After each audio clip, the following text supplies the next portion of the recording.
இருக்குது. ரெண்டுலேயும் இது வந்து ஃபேஸ் சைடு. பின்னாடி திருப்பி பார்த்தீங்கன்னா அது வந்து பேக் சைடு கொஞ்சம் வேறு மாதிரி இருக்கும். இப்போ 2 பேக் சைடையும் ஒட்டி வச்சு இப்போ நம்ம இதை ரெண்டையும் ஜாயின் பண்ண போகிறோம். அப்போ பேஸ் கொஞ்சம் சாஃப்டாகவும் கொஞ்சம் ஸ்ட்ராங்காகவும் இருக்கும்.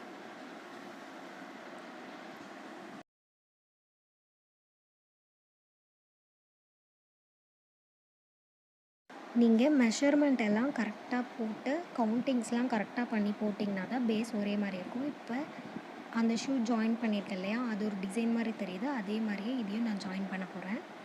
கவுண்டிங்ஸ் கரெக்டாக இருந்தால் தான் 2 செயினும் மேட்ச் ஆகும், பேஸ் 2ம் மேட்ச் ஆகும், கரெக்டாக இருக்கும். ஷூ சைஸ் 2ம் ஒரே மாதிரி இருக்கும். அதை நீங்கள் பார்த்துக்கோங்க. ஃபஸ்ட்டு இதில் இன்சர்ட் பண்ணிவிட்டு 2லேயுமே, அதாவது 2தோட செயின்லேயுமே நீங்கள் இன்சர்ட் பண்ணணும். ஒரு லூப் இந்தாண்டு எடுத்துக்கோங்க. எடுத்துகிட்டு நம்ம செயின் ஸ்டிச் போடுவோம் இல்லையா, அந்த மாதிரி தான் போட போகிறோம். கரெக்டாக செயின்லாம் ஒரே நேருக்கு நேர் இருக்கா பார்த்துக்கோங்க. மறுபடி அந்த 2 இதுக்குள்ளேயும் விடணும். விட்டு இதை வெளியே எடுத்துகிட்டு இதுக்குள்ளே வெளியே எடுத்துடும். நம்ம ஸ்லிப் நாட் போடுவோம் இல்லையா, அந்த மாதிரி பார்த்தா நமக்கு செயின் தெரியும்.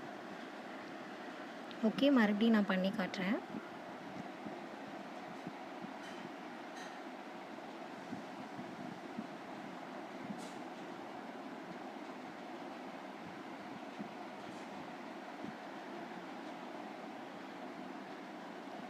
அதே மாதிரி நீங்கள் பண்ணும்போது ஒரு பேஸை டைட்டாகவும் ஒரு பேஸை லூஸாக பண்ணிங்கனாலுமே ஒன்று சின்னதாக ஒன்று பெருசாக இருக்கும்.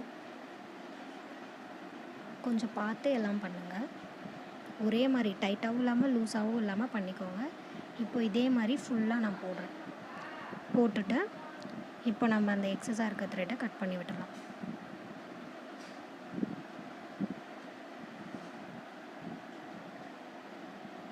கட் பண்ணிவிட்டு நம்ம ஆப்போசிட் சைடு அதை வெளியே எடுத்துக்கணும். நான் எப்படி இப்போ வந்து அதை அப்படியே வெளியே எடுத்துடலாம். அந்த யானை எடுத்துகிட்டு கீழ்ப்பக்கமாக அதை நம்ம எந்த இடத்துல ஃபஸ்ட்டு த்ரெட் இது பண்ணியிருக்கோமோ அதே இடத்துல தான் முடிச்சிருப்போம். அதே இடத்துல இந்த யானை வெளியே எடுத்துக்கோங்க.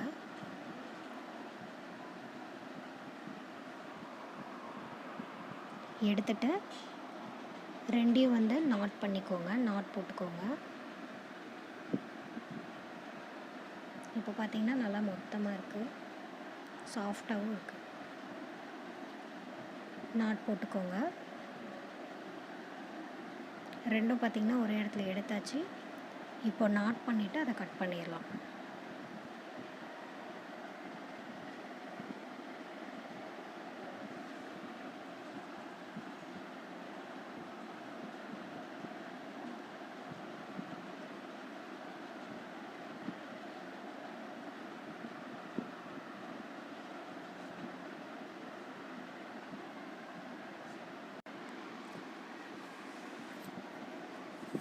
இப்போ நம்ம முடிச்சிட்டோம், பேஸ் முடிச்சிட்டோம். பார்த்திங்கன்னா நீட்டாக இருக்குது. இப்போது நம்ம அந்த ஓப்பன் இருக்கு இல்லையா, ஃப்ரண்ட்டில் அந்த ஷூவில் பார்த்தா ஓப்பன் தெரியும். அதே மாதிரி இதுக்கும் வைக்க போகிறோம். அதுக்கு ஸ்ட்ரெயிட்டாக ஒரு மார்க்கிங் பண்ணிக்கலாம். அதாவது நம்ம த்ரெட் வச்சு மார்க்கிங் பண்ணுவோம் இல்லையா ரெஃபரன்ஸ்க்காக, அதே மாதிரி மார்க் பண்ணிக்கலாம். உங்களுக்கு எது முன்னாடி வேணும், 2ம் ஃப்ரண்ட் அண்ட் பேக் ஒரே மாதிரி தான் இருக்கும். நான் சொல்கிறது இந்த ஷூ முன்னாடியும் பின்னாடியும் சொல்கிறேன், ஒரே மாதிரி தான் இருக்கும். உங்களுக்கு எது வந்து பிடிச்சிருக்கோ அந்த பக்கம் முன்னாடி வச்சுக்கோங்க. அதாவது அந்த ஓப்பன் சைடு வச்சுக்கோங்க.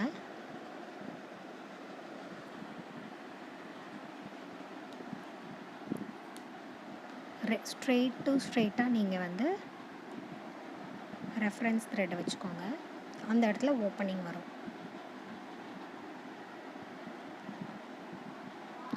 நாம் அதில் வந்து எதுவும் பண்ண போகிறதில்ல. அதுக்கு பக்கத்தில் இருக்க செயினில் இருந்து தான் நம்ம டபுள் க்ரோச்செட் போடுவோம்.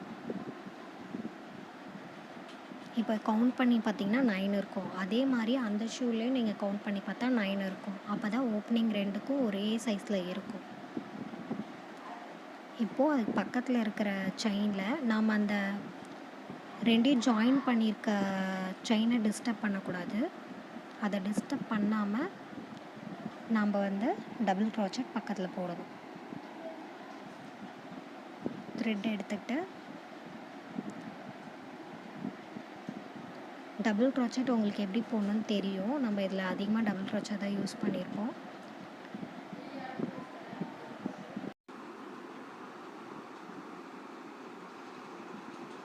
நீங்கள் அந்த ரெண்டையும் ஜாயின் பண்ணியிருக்க செயினை டிஸ்டர்ப் பண்ணாமல் கரெக்டாக நம்ம ஒவ்வொரு இதுலேயுமே ஒரு இதையும் ஸ்கிப் பண்ணாமல் எல்லா இதுலேயும் டபுள் க்ரோச்சட் போடணும்.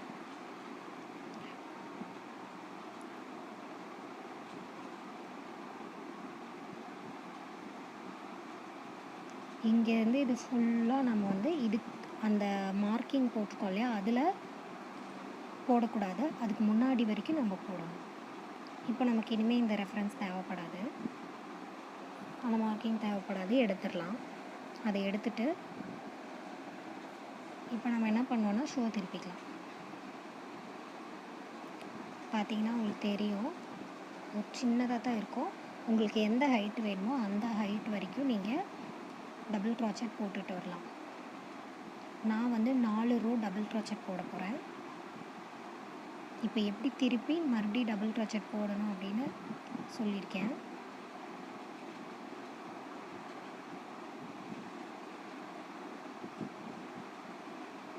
ஓகேவா? இப்போ இதே மாதிரி ஃபுல்லாக ஒரு வாட்டி இப்படி போயிட்டு அந்தாண்டேருந்து திருப்பி மறுபடியும் இந்தாண்டை வந்துட்டு திரும்ப இந்தாண்டை இருந்து அந்தாண்டை போகணும். 4 டைம்ஸ் நான் வந்து போட்டிருக்கேன். அப்போ தான் எனக்கு வந்து ஹைட் கரெக்டாக இருக்க மாதிரி தெரியுது.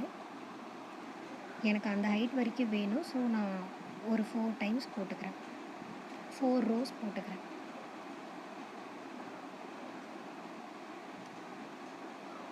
இப்போ நான் வந்து 3 ரோஸ் போட்டிருக்கேன். இப்போ 4th ரோ போட்டுட்டு இருக்கேன்.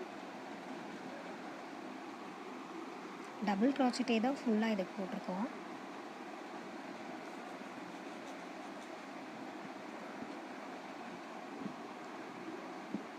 ரொம்ப லூஸாக போட்டிங்கன்னா ஒரு ஷூ கொஞ்சம் கரெக்டாக போட்டிருந்தீங்கன்னா ஒன்று சின்னதாகவும் ஒன்று பெருசாகவும் தெரியும். ஸோ ரொம்ப டைட்டும் இல்லாமல் லூஸும் இல்லாமல் 2 ஷூவும் ஒரே மாதிரி போடுங்க. இப்போ நான் 2 சைடும் போட்டுட்டு, அதாவது 4 ரோ போட்டாச்சு.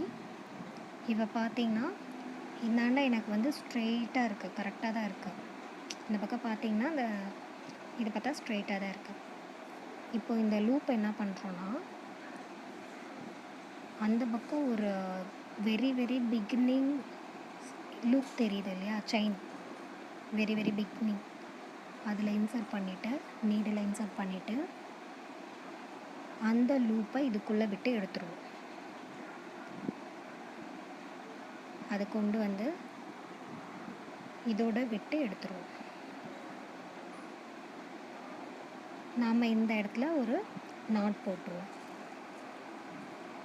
த்ரெட்டை கட் பண்ணிவிட்டு உங்களுக்கு எப்படி நாட் போடணும்னு தெரியும், அந்த மாதிரி நாட் போட்டுக்கோங்க. உங்களுக்கு அது இன்னும் ஸ்ட்ராங்காக வேணும்னா இன்னொரு நாட் கூட போட்டுக்கோங்க. டிசைனாக வேணும்னா ஏதாவது குழந்தைங்களுக்கு குட்டி குட்டி பூ இருக்க மாதிரி, இல்லை ஏதாவது குட்டி குட்டியாக ஏதாவது ஸ்டோன்ஸ் பெருசாக ஏதாவது ஸ்டோன் இருந்தால் நீங்கள் வச்சுக்கலாம் உங்கள் விருப்பப்பட்டால். நான் இதை அப்படி சிம்பிளாகவே தான் விட போகிறேன்.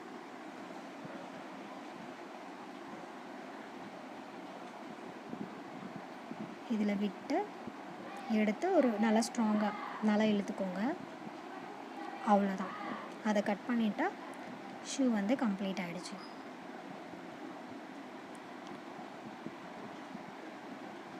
Thank you for watching this video.